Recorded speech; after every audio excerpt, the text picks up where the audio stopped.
So, let me give you an example with what we were talking about last time.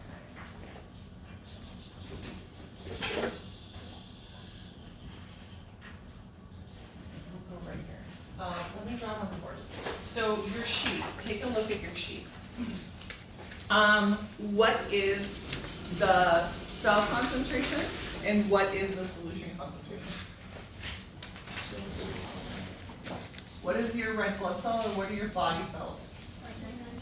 Okay, they're 0.9%, right? Good. What is the solution surrounding the cell? 0.5, okay? Okay, so based off what we learned on Monday, give me one way that you would describe it. The solution is hypotonic. Okay, so the solution is less, equal, or more?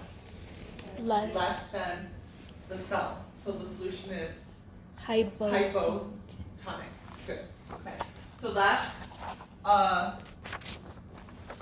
one way. The solution is hypotonic, right? Give me another way to explain this scenario. And you can actually write them on your paper.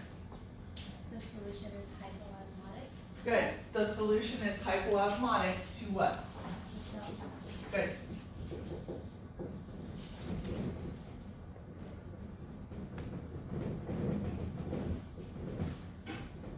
So the trick with here is when you use osmolarity, like hypoosmotic, hyperosmotic, you have to compare one solution and another solution. You can't just say the solution is hypoosmotic. Okay, and when we're talking about osmotic, are we talking about particles or water? Particles. Particles, okay, so get that in your head, particles. Good. Give me another way to describe this scenario. The red blood cell is hypertonic compared to the solution. Okay, say that again. The red blood cell is hypertonic compared to the solution. Can we say the red blood cell is hypertonic? Is that an appropriate way to use tonicity? Is that a higher concentration? She just said the red blood cell is hypertonic. Is that true? Hyperosmotic. We can't say tonicity when we're talking about a cell. It's only the outside solution, okay? So when we say tonicity, when we use tonic, we're assuming a cell is in there. So we're talking about the solution compared to a cell always, okay? So when we, and that's why tonicity is so easy and so powerful. When you use tonicity, you're saying, okay, this solution is hypotonic, meaning I know that the cell is gonna be 0.9. I don't know what kind of cell it is, some type of body cell, right? Usually it's a red blood cell in our situation, but body cell, right? So the cell is 0.9, the solution has to be less than 0.9. So when you use tonicity, you're always talking about the solution outside of a cell. And you're always assuming a cell is there. Okay, so you can't say the cell is hypertonic, because you're saying the cell is more particles to the cell, in essence. Doesn't make any sense. Okay, so the cell is what? Good. We can say hyperosmotic though.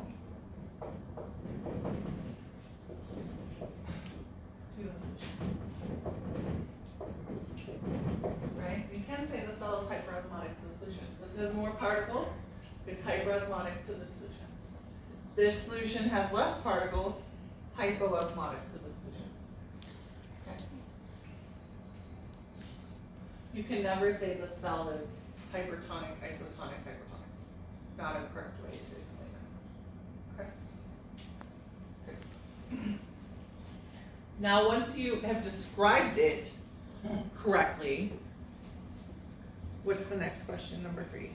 Which compartment has the greatest osmotic pressure, guys? So which compartment has the higher osmotic pressure? Isn't the one? Less particles or more particles? Osmotic pressure, think pressure due to particles, right? So the higher the concentration, the higher the osmotic pressure. So which one has the higher pressure? The cell. So this is gonna have the higher osmotic pressure, this is gonna have the lower osmotic pressure, right?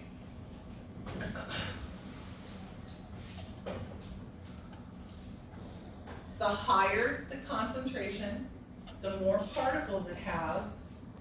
And you already know this, because how do you make up a 0.9% solution? 9 grams of the 0.9 grams of whatever, and 100 mils of water, right? How do you make up a 0.5? 0.5 grams in 100 mils. Which one has more particles? 0.9, so it's gonna have a higher osmotic.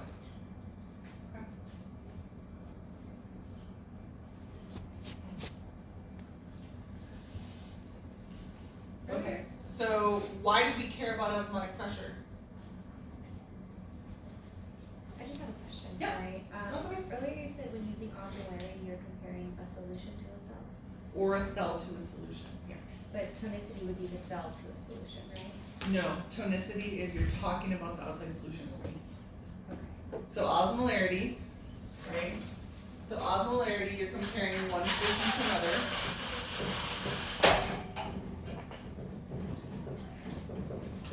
Compare one solution to another solution. Right? Or one compartment to another compartment. You're talking about the plasma or the cells or the interstitium to the tissue or the interstitium to the plasma, whatever.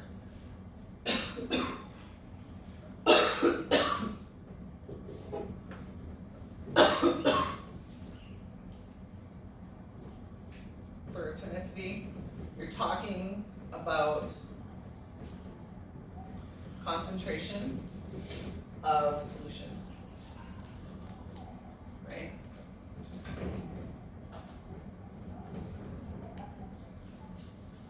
So you're only talking about the outside concentration. However you wanna phrase that so you understand it. You're comparing it to the cell, right? So you know the cell is 0.9%, that's not gonna change. You're always talking about the concentration outside the cell. So concentration of solution. How about talking about concentration of solution outside cell?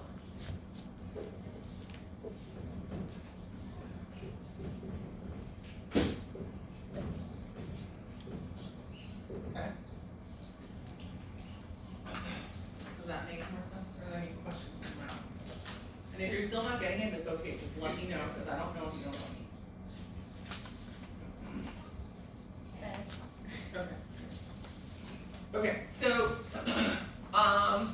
this has more pressure due to particles, right? And so which way is water gonna move then? It's gonna move to the side with more or less particles? More particles, because more particles want to pull more water towards them. Water always wants to dilute the side with more particles. That's how it behaves. Okay, so, and we're assuming only water can move. We're assuming only water can move. In reality, that's not true. Okay, for this class, we're assuming only water can move. So water, that's really shitty. Sorry guys. So which way is water gonna move? It's gonna move into the cell. And then what's gonna happen to that cell? It's gonna swell, okay? Is this a big enough difference that the cell's gonna blow up? No, okay? What would be a big enough concentration difference? 0%. A 0.4, a 0.3, 0.2, 0.10. What? Sorry, you said water always wants to dilute the side with less or more. More particles. Sure. And it's in our for here. Water wants to do this, so I have more purpose. Okay, so water's gonna move in. This is gonna swell, okay? You should be able to walk through these steps for a red blood cell in a 0% solution, 0.5% solution, 0.9% solution, and I don't know, like a 2% solution or a 5 or a 10 or whatever. Okay, so you can easily use this as a study guide for how to describe osmolarity and tonicity.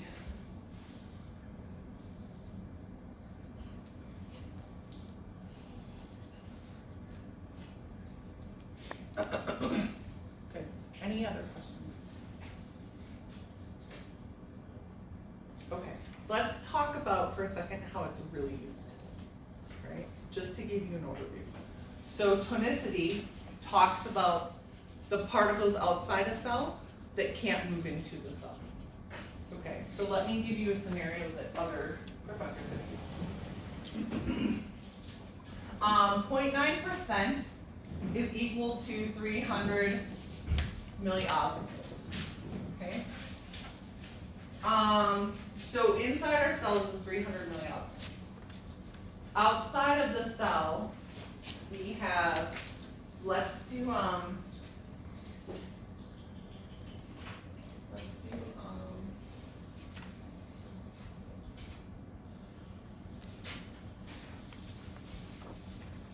did she use? Oh, sodium chloride, that's what it was. 300 milliosmoles of NaCl, right? And I'm gonna write this over here, 300 milliosmoles, maybe it was 200 milliosmoles of glucose, and 100 milliosmoles of urea. So notice how these are different particles. I'm not gonna ask you this on the test, but just so you get the idea. So if we're talking about osmolarity, which side has more particles? With 300 milliosmoles of sodium chloride. Okay, but think about it. When we're talking about osmolarity, we don't care what the particles are. We're talking about the total amount of particles. Okay, so how many particles do we have on the outside? 300 600. 100 plus 200 gives us 600, right? So we have 600 particles, 600 milliosmol outside and 300 inside. Is this hyperosmotic, iso, or hypoosmotic? Hyperosmotic. Okay, so this solution is hyperosmotic, right?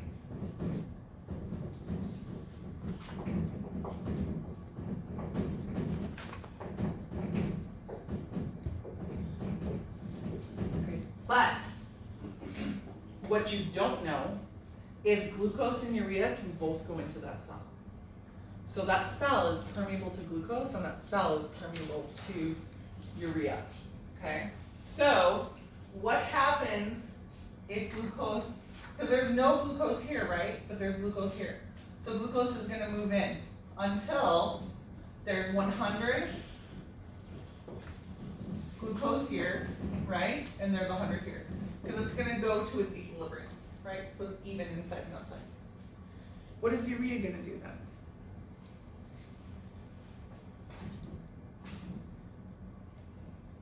I can't remember, was it 200? No, it was 100. It's gonna do the same thing. So there's 50 outside and 50 inside.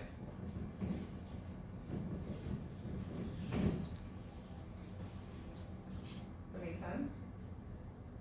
So glucose is gonna go down its concentration gradient. It's gonna go until it's at equilibrium. Urea is gonna go down its concentration gradient until it's at equilibrium, and then they stop moving.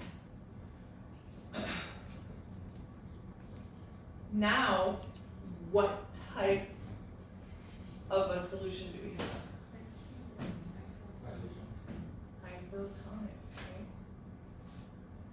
Or what particle concentration do we have now? Is it equal? Isoosmotic compared to the cell, okay? Let me give you another example. So one example that you're gonna see in nursing, cell is 0.9, right? You're gonna give them an IV bag of 0.9% saline and 2% glucose, right? What type of solution is this regarding osmotic? 0.9 in here, 2.9 out here. Hyperosmotic? It's hyperosmotic, right? And I like this one better. But, guess what? Glucose is gonna go into the cell. And this is actually the same concentration. You guys don't know that yet, but it's the same concentration. Okay, so glucose is now inside the cell. What type of a solution do we have? 0.9. 0.9, is it hypo or iso? Iso. Okay. Confused on the glucose. So you said the glucose went in? So then how is that Because your cell's gonna use it, your tissues are gonna metabolize it, so it goes away. So it moves into the cell and it disappears. It won't happen, Okay. even though it was 2%, which is a lot more. It's not, it's 2% is analogous to the inside of your cells. They just metabolize it really fast. Okay? So, do you see why I explain it this way versus this way? For when you guys are just learning this? Because this is crazy making. So you have to think of, when you use tonicity, you have to think of you're naming the particles that don't move outside the cell. Those guys move, so technically we wouldn't even concern glucose and urea, we would just be focused on the NaCl. You're also naming, it's just weird, so it's way more complicated, okay? But the point that I'm trying to make is when you say osmolarity, we need to talk about all the particles outside the cell compared to all the particles inside the cell, regardless if they're different particles. And with tonicity, you're naming the concentration outside the cell. And usually, for this class, the concentration will always be based off of NaCl because it doesn't move. And we'll always be assuming water's moving. I'm not gonna give you glucose, urea, all of that other crap. Okay? You cover that a little bit in lab, right? You looked at the iodine, you know iodine moves because it's small. You know glucose moves, or it should have moved. You know starch didn't move, okay? So you're starting to understand the size principle, like the crystalloids versus the colloids versus the suspensoids, okay? And if you know that, and if you know somewhat of osmolarity and tonicity, when you take it up a notch, it'll make more sense, okay? So, don't stress about all this stuff. I'm not gonna ask you that. And I struggle with this too, because I don't like telling students incorrect information. But if I tell you that tonicity means, impermeable solutes outside the cell, what does that mean to you right now? I don't think it means a whole hell of a lot to you guys at this point, because you're still trying to figure out what moves, okay? And it depends on where you're at too. Your kidney has carrier proteins for glucose, and so it moves really quickly. Your body cells rely on insulin. Urea moves really fast in some areas of your body, and it's impermeable in some areas.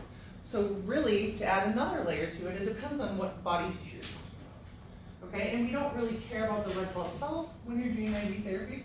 You care more about the movement of the fluid from the plasma into the interstitium and into the cells. And the red blood cells are just gonna suffer as a consequence, if you will, right? Okay. So, but we have to understand the basics for you guys to get to that level. Okay, so, if you can describe the solutions this way, right? If you can predict which way water is gonna move, if you can tell me what's gonna happen to the cell, we're fine. Okay. Any questions on this? Okay.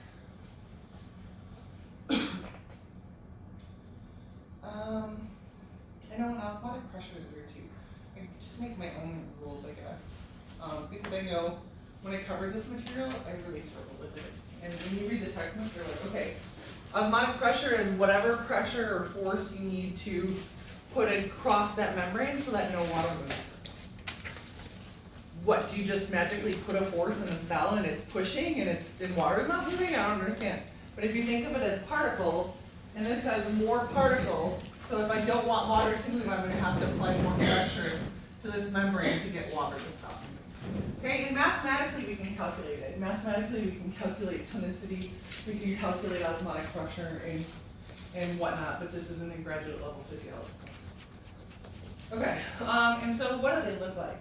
So in isotonic solutions, the red blood cell maintains its shape.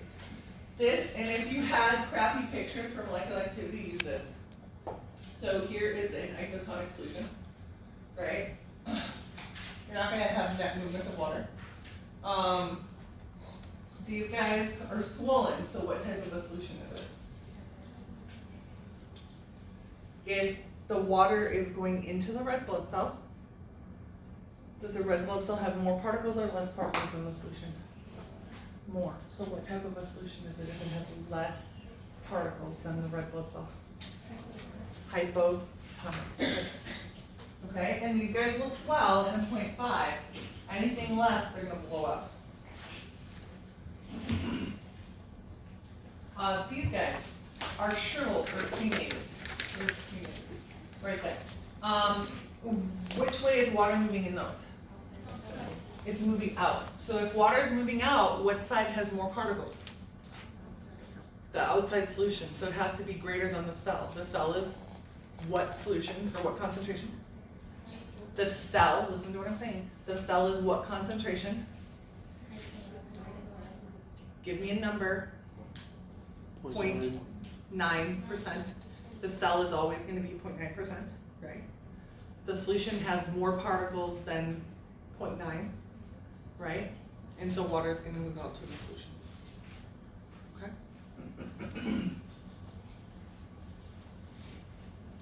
So hypertonic solution has more particles than the cell. Water is going to move out to dilute those particles and the cell is going to shrivel. Okay, so let's get into, we talked about diffusion and osmosis. So when we talk, let me clarify something. When we talk about diffusion, when it's just simple diffusion, from more particles to less particles straight through the membrane, that's simple diffusion, okay? So when I ask you questions on, hey, does sodium chloride go through simple diffusion? Or does ethanol go through simple diffusion? Or does oxygen go through diffusion? I'm talking about no helper, okay, just straight through. If you are confused whether I'm talking about this or having a helper or a facilitator, ask me on a quiz or an exam and I'll clarify it for you. Okay, so what diffuses through the plasma membrane? Tell me. Small molecules. Okay, so gases first, like oxygen and CO2. Then what? Really small molecules. Okay, so let's back it up before that. Lipid soluble molecules, right? Those lipid soluble molecules can be big or small. Okay, so if it's fat soluble, because this is a fat region, it's gonna go right through, okay? So gases, lipophilic molecules, then small what? Not charged. What's half charged? Small polar. Good. Small polars, okay? So your small polars are going to diffuse through. Okay, what if, and give me an example of a small polar. Water. Water is one. Give me another example of a small polar. What? Nope. Benzene is lipophilic. What about You drink it. ethanol? There you go. Ethanol. Okay. So water and ethanol will just diffuse through. Of course, if we're talking about water, it's osmosis. Ethanol, diffusion. Okay. If it's large in polar, it's too big to fit through this area. Remember, even though it's polar, even though it's small, because it's polar, it really has to struggle through here. Okay, and so if it's large and polar, it's not gonna stroke through there. Give me an example of large polar. Glucose? Glucose. Okay, good, glucose. Does glucose just diffuse straight through the membrane? No. No, with it's the- too big. And polar, so it needs a helper, okay?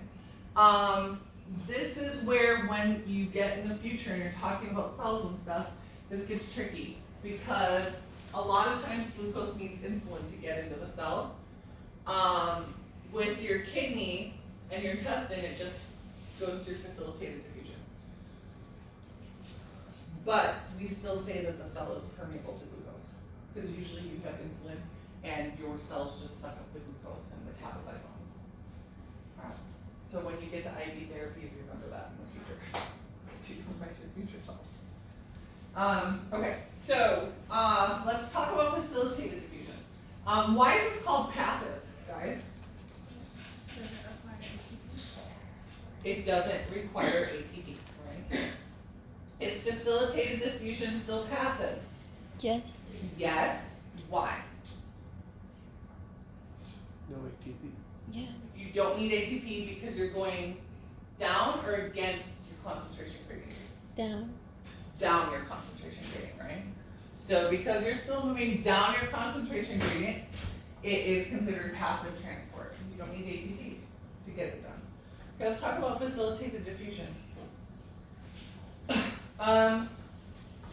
Facilitated diffusion means you need some type of facilitator or helper protein, okay? Molecules can't diffuse through the membrane because of their size or charge. So which molecules would use facilitated diffusion?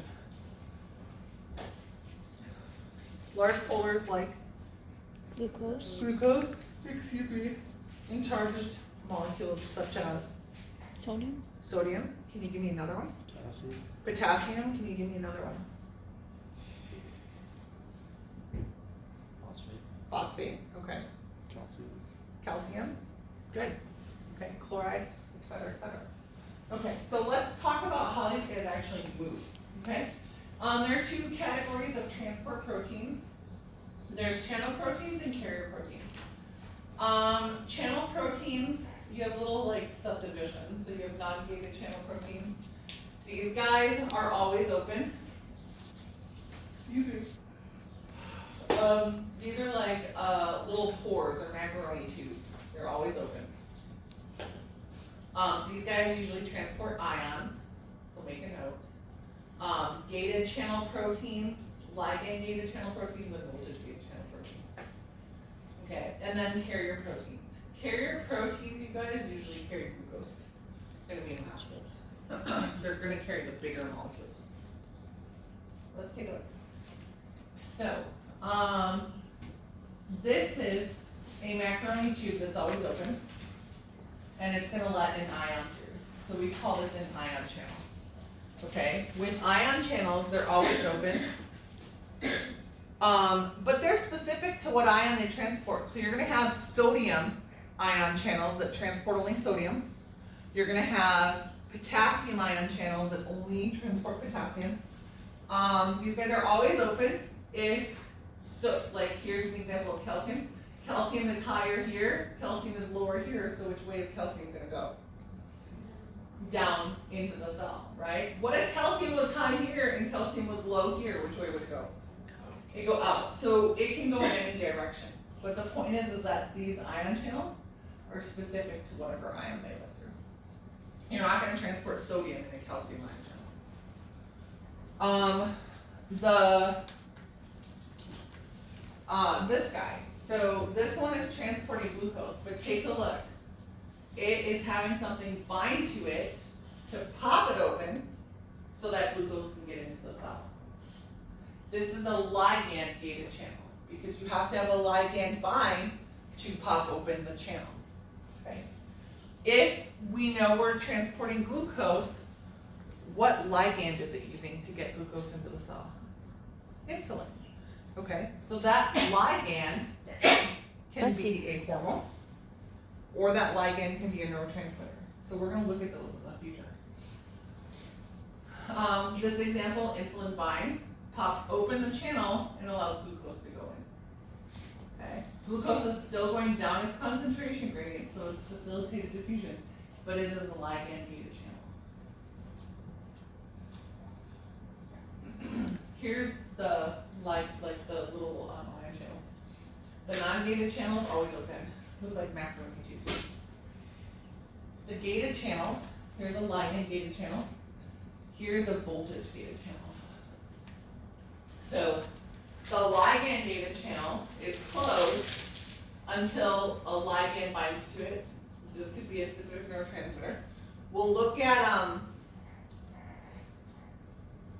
epinephrine. Excuse me. We will look at acetylcholine. We'll look at norepinephrine. We'll look at insulin, glucagon, what have you. There's a bunch of ligands. Okay. So when that ligand binds to this channel, then it pops open. So this would be like insulin binding, popping this open and allowing glucose to go into the cell. Voltage gated channels pop open at a certain voltage. So this is showing the change in voltage. So they're closed. Once the cell hits a certain voltage, they pop open and allow ions to flow through. And then they become inactive or they reset to close.